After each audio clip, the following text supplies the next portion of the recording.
Hi hello friends, welcome to cricket ప్రపంచం. నేను హర్ష. మనం 4-1 తోటి ఇండియా T20 సిరీస్ని గెలిచింది ఆల్రెడీ. సో ఓపెనింగ్ స్లాట్ గురించి ఆల్రెడీ వీడియో చేసినాను. సో ఈ రిపోర్ట్ కార్డ్ వీడియో, ఇది వచ్చేసి రిపోర్ట్ కార్డ్ అంటే సింప్లీగా 10కి ఎన్ని మార్క్స్ ఇస్తామనేది ఈ video. So already opening slot గురించి అయిపోయింది కాబట్టి మిడిల్ ఆర్డర్కి వస్తే కనుక ఇద్దరు బ్యాటర్ల గురించి మాట్లాడుకుందాం. ఫస్ట్ వచ్చేసి నేను మాట్లాడాలనుకున్నది శూన్య కుమార్ యాదవ్. మీరు విన్నది కరెక్టే, శూన్య కుమార్ యాదవ్ మిస్టర్ 360. సో 0 కూడా 360 ఉంటుంది కదా. ఈ సిరీస్కి సూర్యకి నేను ఇచ్చే మార్క్స్ 0. సో చాలామంది ఫ్యాన్స్కి నచ్చకపోవచ్చు, లేదా సూర్య ఫ్యాన్స్ హట్ అవ్వచ్చు. బట్ తన బ్యాటింగ్ తోటి మమ్మల్ని అందరినీ హట్ చేసి, నేను కూడా సూర్య అంటే చాలా ఇష్టపడే, తన బ్యాటింగ్ స్టైల్, తన అగ్రెసివ్గా ఆడడం, తన షాట్స్ 360 షాట్స్. బట్ మీరు ఆలోచించండి. సో క్వార్టర్ ఫైనల్స్ మీరు ఎగ్జామ్ రాసి టాపర్ అయినంత మాత్రాన ఫైనల్లో మీరు ఏం ఆన్సర్లు రాయకుండా ఉంటే మీకు 0నే కదా వేసేది. సో ఈ సిరీస్కి వచ్చేసి నేను ఇచ్చే స్కోర్ వచ్చేసి 0.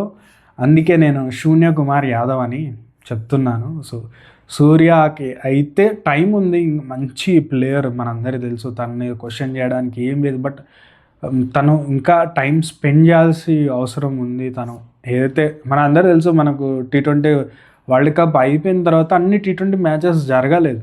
సౌత్ ఆఫ్రికాలో జరిగినాయి, బట్ ఇప్పుడు జరిగినాయి. బట్ దాని మధ్యలో చాలా గ్యాప్ ఉంది. సో T20స్కి తను ప్రిపరేషన్ ఏ విధంగా అవుతున్నాడు, తన మీద క్వశ్చన్స్ కూడా వస్తాయి. ఏంటంటే కెప్టెన్సీ మన బర్డెన్ అవుతుందా అని కూడా ఒక పాయింట్ అనేది ఖచ్చితంగా వస్తుంది. ఎందుకంటే కెప్టెన్ అయిన తర్వాత తను ఇండియా గెలుస్తుంది కాబట్టి తన మీద క్వశ్చన్ మార్క్స్ రావట్లేదు. బట్ ఒకవేళ ఇండియా ఓడిపోతే కనుక క్రిటిసిజం అయితే చాలా దారుణంగా సూర్యకుమార్ యాదవ్ మీద వస్తుంది. So high time Suryakumar Yadav కూడా. సో మిడిల్ ఆర్డర్లో ఇండియా మిగతా ప్లేయర్ రన్స్ చేయడం, ఇండియా గెలవడం కొద్దిగా పాజిటివ్ అయిందని చెప్పవచ్చు సూర్యకుమార్ యాదవ్కి. సో స్కై హై టైం అని చెప్పవచ్చు. తను కంబ్యాక్ కూడా చేయగలడు, అంత పెద్దది ఏం కాదు డీల్. బట్ ఈ సిరీస్లో డిసప్పాయింట్ చేసాడని చెప్పొచ్చు.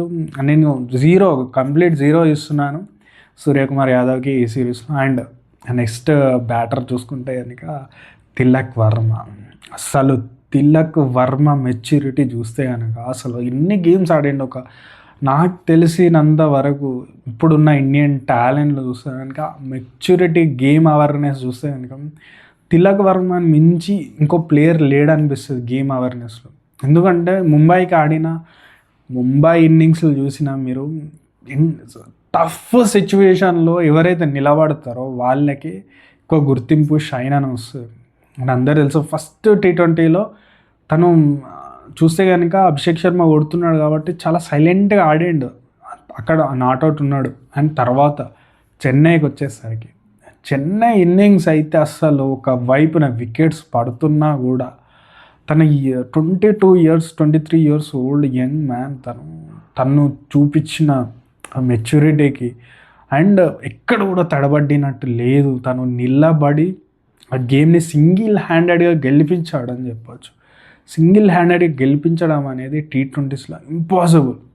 ఒక వైపున వికెట్లో వాడుతుండడం, బిష్ణ వచ్చిన తర్వాత కూడా తను చూస్తే కనుక ఒక సిచ్యువేషన్లో తను షార్ట్స్ ఆడాలన్న సిచ్యువేషన్లో కూడా బాల్స్కి రెస్పెక్ట్ ఇచ్చి తను సింగిల్స్ తీసుకుంటూ ఒక మెచ్యూరిటీ చూపించాడు చూడండి తిలక్ వర్మ. తనకైతే 10/10 మార్క్స్ వేయాలి. బట్ 2-3 ఇన్నింగ్స్లో తను ఎర్లీగా అవుట్ అవ్వడం, ఒక మ్యాచ్లో ఎర్లీగా అవుట్ అయ్యాడు, ఇంకో మ్యాచ్లో కూడా రషీద్కి అవుట్ అయ్యాడు, ఆదిల్ రషీద్కి. సో నేనైతే 9 మార్క్స్ ఇస్తున్నా, ఒక మార్క్ కట్ చేస్తున్నా. బట్ తను ఆడిన ఒక్క ఇన్నింగ్స్కి అయితే 10కి 100 వేయచ్చు.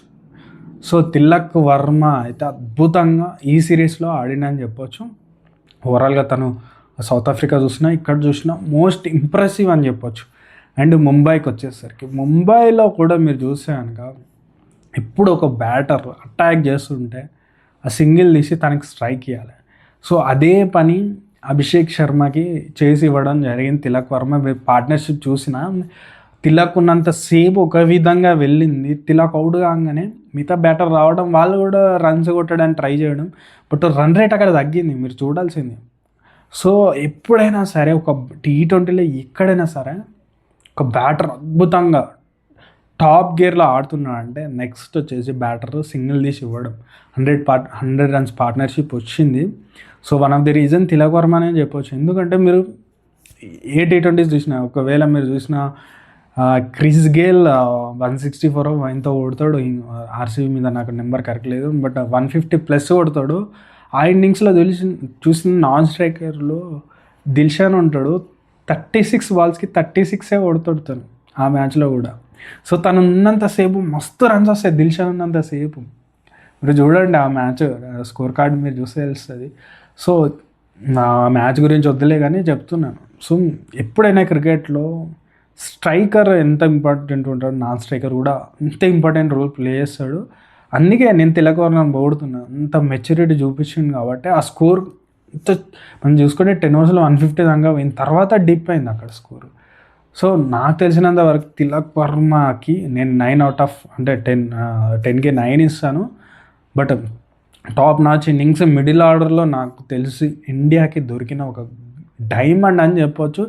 చాలా తక్కువ టైంలోనే ఇట్లాంటి ఇన్నింగ్స్లు పడ్డాయంటే ఇంకా ఫ్యూచర్లో ఎన్ని ఇన్నింగ్స్లు వస్తాయో మీరే గుర్తుపెట్టుకోండి. ఎస్, తన మీద కూడా క్వశ్చన్ మార్క్స్ వెంటనే వస్తాయి తను ఫెయిల్ అయినప్పుడల్లా. బట్ తను చూపించిన మెచ్యూరిటీకి, తన ఉన్న ఏజ్కి ఆడుతున్న క్రికెట్ అయితే చాలా టాప్ నాచ్ క్రికెట్ అని చెప్పొచ్చు.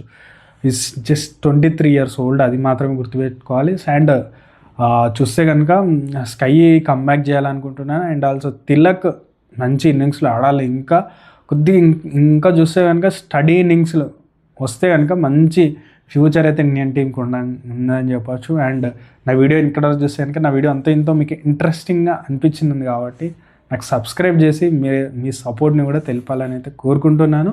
అండ్ ఆల్సో మన ఛానల్లో మిగతా ప్లేయర్ల మొత్తానికి మనకైతే వీడియోస్ ఉన్నాయి. నెక్స్ట్ మన ఆల్రౌండర్లు and bowlers opener slot Gautam Gambhir and also మనం ఇచ్చిన ప్రిడిక్షన్కి కూడా మన స్కోర్స్ అయితే ఇవ్వడం జరిగింది. సో నా వీడియో చూస్తే కానీ ఖచ్చితంగా ఆ వీడియోస్ కూడా చూడండి, చాలా ఇంట్రెస్టింగ్ అయితే ఉండబోతున్నాయి. Thank you.